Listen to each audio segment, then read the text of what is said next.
Halo Sobat Sehat semuanya, selamat pagi. Berjumpa lagi dengan saya Frisni. Inilah Prognosa, program ngobrol santai bersama Rumah Sakit Panti Waluyo Surakarta. Ya, tema obrolan kita pagi ini adalah penanganan ambeien atau wasir tanpa rasa sakit. Kok bisa? Kenapa? Bagaimana? Nah, kita akan kupas tuntas bersama ahlinya, salah seorang dokter spesialis bedah umum di Rumah Sakit Panti Waluyo. Beliau adalah Dr. Ambrosius Isa, SPB MSI Med. Selamat pagi, dokter. Selamat pagi. Ya, apa kabar hari ini? Baik. Baik, dok. Luar biasa. Luar biasa ya, dok. Sudah siap untuk berdiskusi bersama Sobat Sehat, dok? Iya. Siap. Oke, baik. Oke. Nah, sebelum kita mulai, saya selalu mengingatkan teman-teman semua Sobat Sehat dimanapun berada untuk terus melaksanakan protokol kesehatan 5M. Mencuci tangan dengan sabun, memakai masker, menjaga jarak, menjauhi kerumunan, dan mengurangi mobilitas. Lalu, jangan khawatir untuk datang ke Rumah Sakit Panti Waluyo dan mendapatkan pelayanan kesehatan yang Sobat Sehat perlukan, karena Rumah Sakit Panti Waluyo aman. Semua petugas kami sudah melaksanakan protokol kesehatan dengan ketat dan kami semua sudah divaksin COVID-19. Oke, kita akan langsung saja masuk ke materi. Sebelumnya dokter, sebelum masuk, sedikit aja bocoran. Metode apa yang mau dipakai untuk menangani ambeien tanpa rasa sakit ini, dok? Sedikit aja, dok. Ya, nanti ini sesi ini kita akan bahas metode wasir tanpa operasi. Ya, untuk lebih jelasnya nanti Kita kupas tuntas ya, dok. kita lihat selanjutnya. Oke, baik. Jangan kemana-mana, terus di sini bersama kami ya. Sobat Sehat semua bisa beratensi lewat kolom chat. Kalau perlu untuk berkonsultasi dengan Dokter Isa, bisa langsung ketik aja di kolom chat. Nanti akan saya sampaikan ke Pak Dokter. Oke? Baik. Yang pertama, dokter, sebenarnya ambeien atau wasir itu penyakit apa sih, dok? Ya, jadi nama hemoroid atau ambeien atau wasir itu sama ya. Jadi itu sama ya, dan itu adalah suatu jaringan di anus, di Oke. dekat tubuh kita, di dalamnya. Itu jaringan normal yang kita semua punya.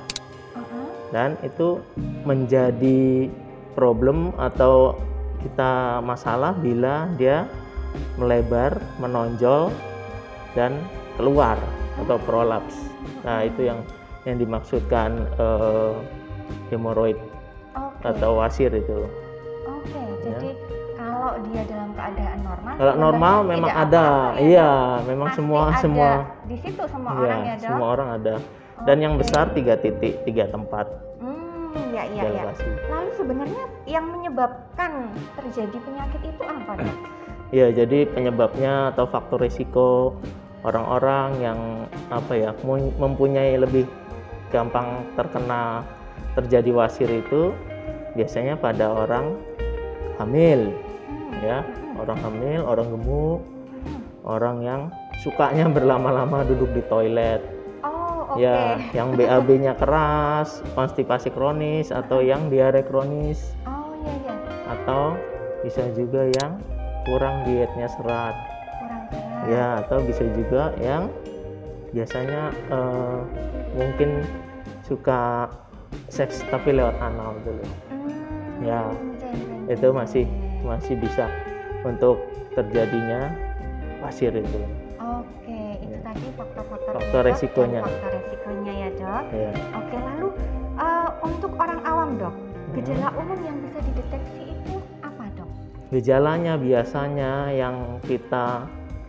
orang jadi panik itu biasanya ketika BAB itu berdarah, sudah mengeluarkan darah. Itu gejala awalnya ya, dok? itu gejala awal biasanya orang, terus kenapa ya saya panik terus bingung. Iya, bingung. Iya. Nah, itu awalnya dia berdarah. Kemudian kalau makin lama nanti ada benjolan membesar, kemudian bisa keluar lewat tubuh. Tapi sebenarnya benjolannya itu di dalam kan ya? Iya, itu yang tipe yang di dalam, nanti yang di luar ya dia di luar. Iya. Oke, baik.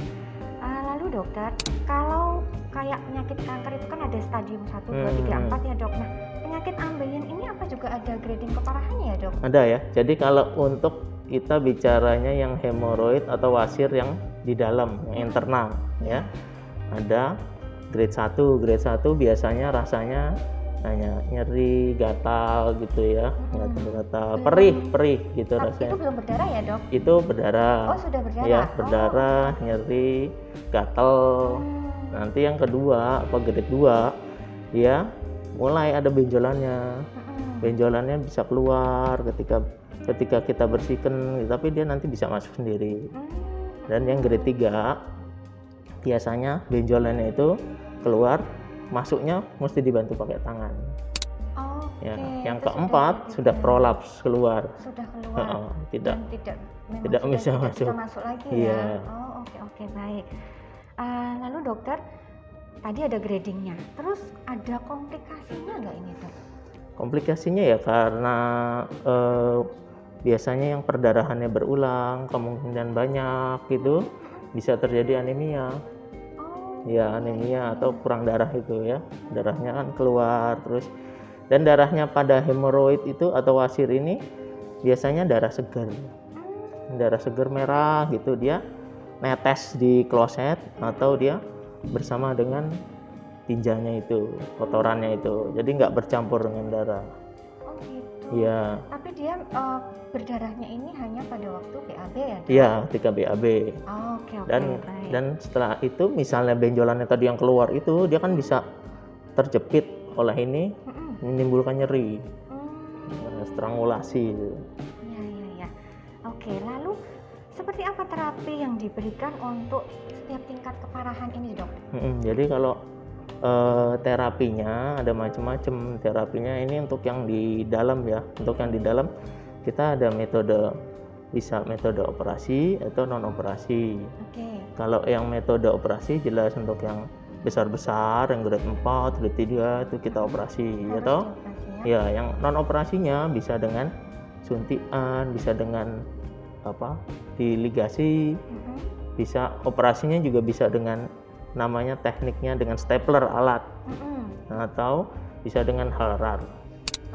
Itu tipe-tipe metode untuk terapinya.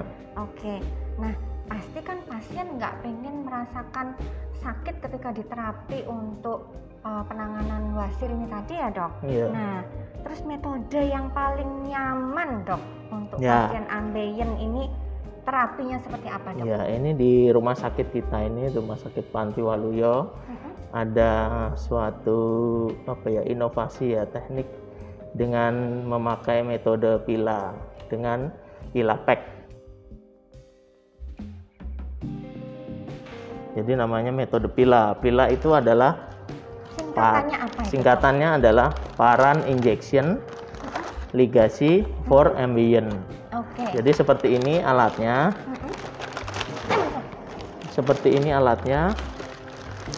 Jadi ini nanti ada karetnya, ya. Ada karetnya nanti dipasang di sini. Karetnya itu, dan ini alatnya untuk nanti melepaskan karetnya atau ligasinya ya.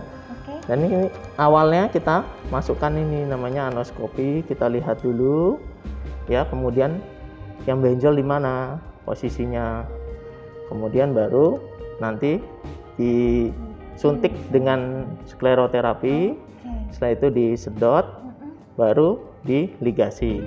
Setelah itu nanti 4-7 hari si wasir yang ini akan lepas sendiri. Yang tadi benjolan? Yang benjolan itu.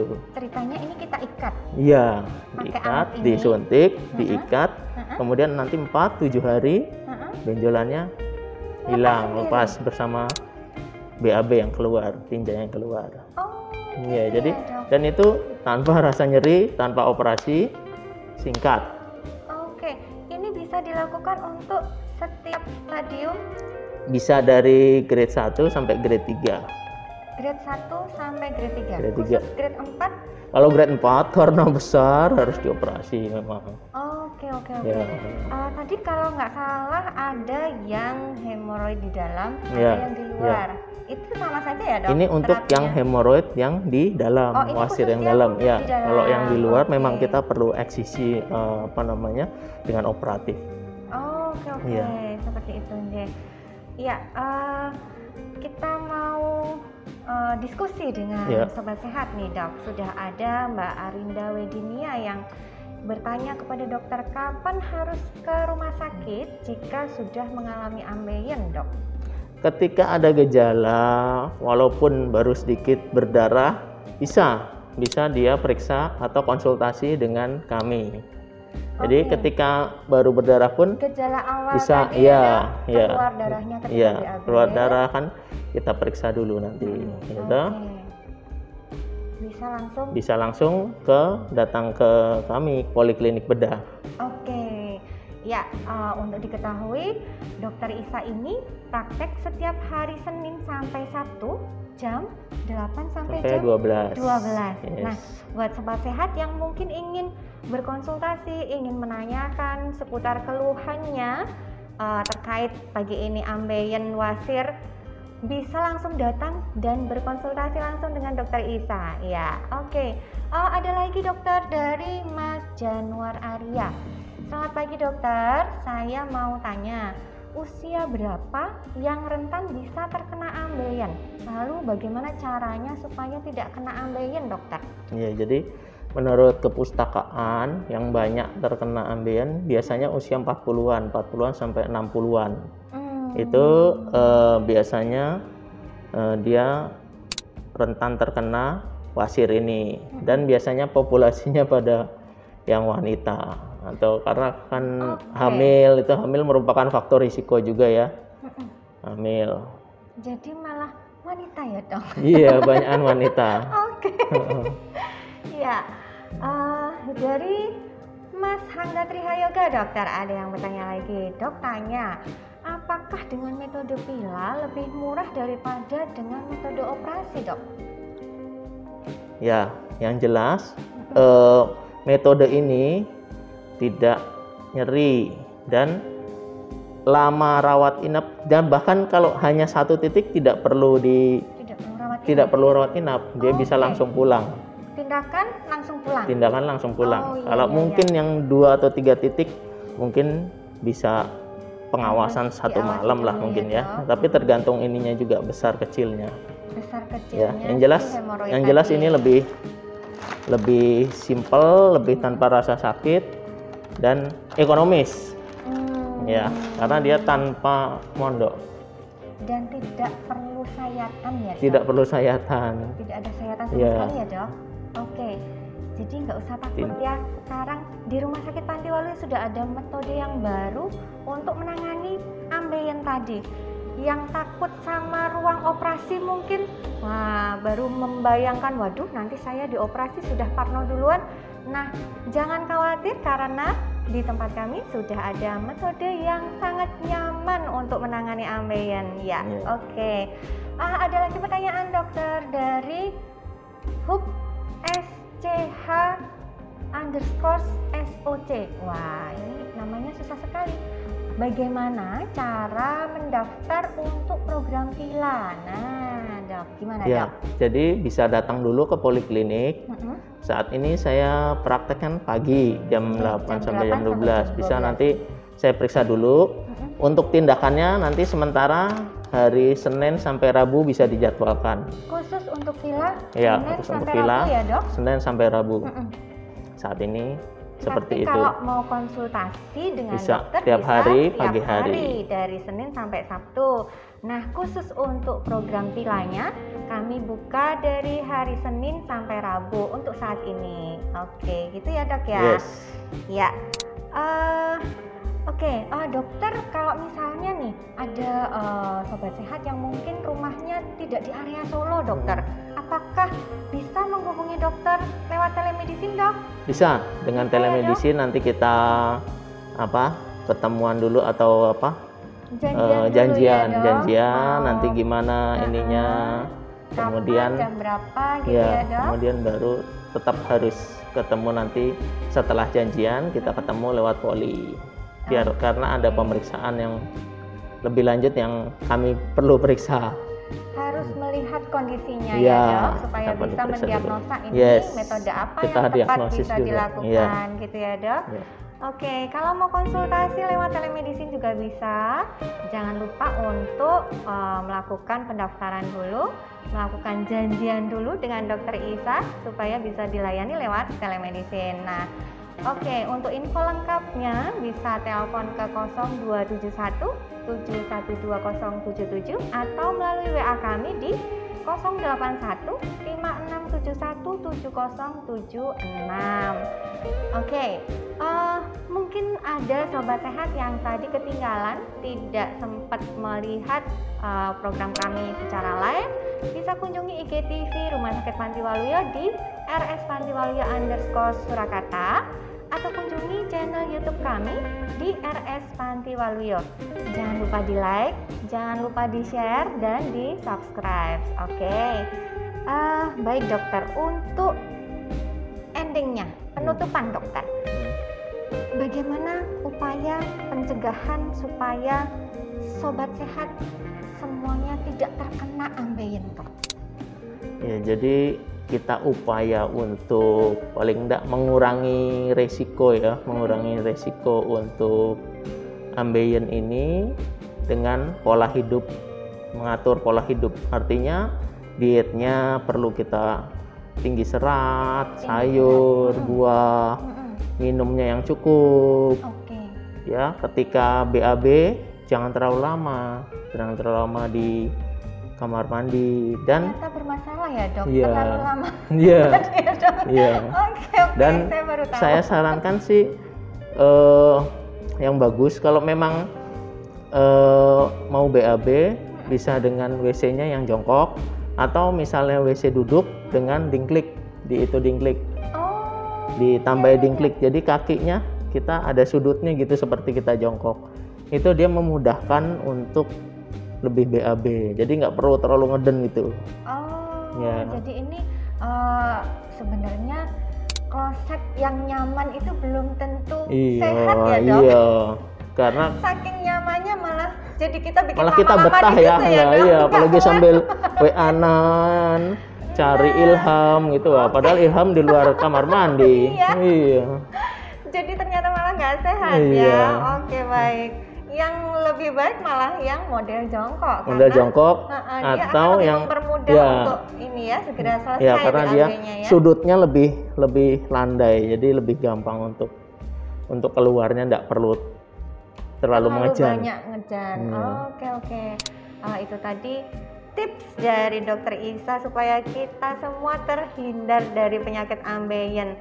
Iya, ada lagi mungkin sobat sehat yang mau bertanya kepada Dokter Isa sebelum kita tutup? Oke, ada satu lagi dari sebentar.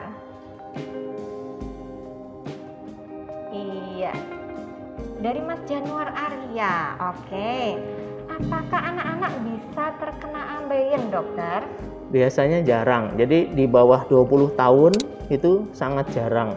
Di bawah 20 tahun sangat jarang. Faktor resikonya kecil ya, Dok? Iya, jadi yang berpotensi atau faktor resiko yang lebih itu yang tadi itu usia 40 sampai 60.